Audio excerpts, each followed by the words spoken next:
تفرغ تسود السياسة كتبنى على خلق واحد الخلاف والانقسام بين الوحدات ديال الشعب ولا المكونات ديال الشعب ولا المكونات ديال واحد المجموعة ولا واحد القبيلة معينة من أجل المصالح ديال واحد الناس، حيت الناس ملي كيكونوا مفرقين يستحيل أنهم يتحدوا ويطالبوا الحقوق ديالهم.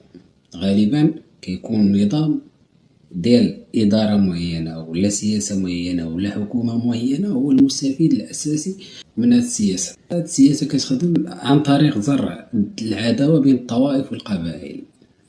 ملي كتلقى حكومة معينة كتشجع النزاعات الطائفية مثلا السنة والشيعة ولا الأمازيغ ضد العرب، باش كل فئة تشوف الأخرى كعدو وما تبقاش تشوف المشاكل الحقيقية ديالها بحال الفقر والفساد والقمع.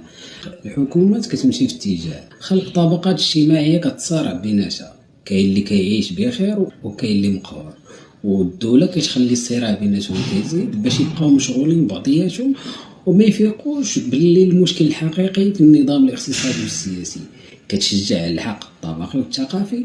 الدولة كتحاول ما أمكن أنها تزرع كراهية بين الناس المدن والناس البادية، بين المتعلم والأمي، بين الرجال والعيالات، وكل واحد كيشوف الآخر كمشكل، وهكا كتبقى الأنظمة مرتاحة. ما نساوش أن الإعلام حتى هو كيلعب دور كبير في هذا البلان، حيت كيحاول يغرس الأفكار ديال الخوف والكراهية عن طريق خلق واحد العداء وهمي بين مكونات ديال الشعب.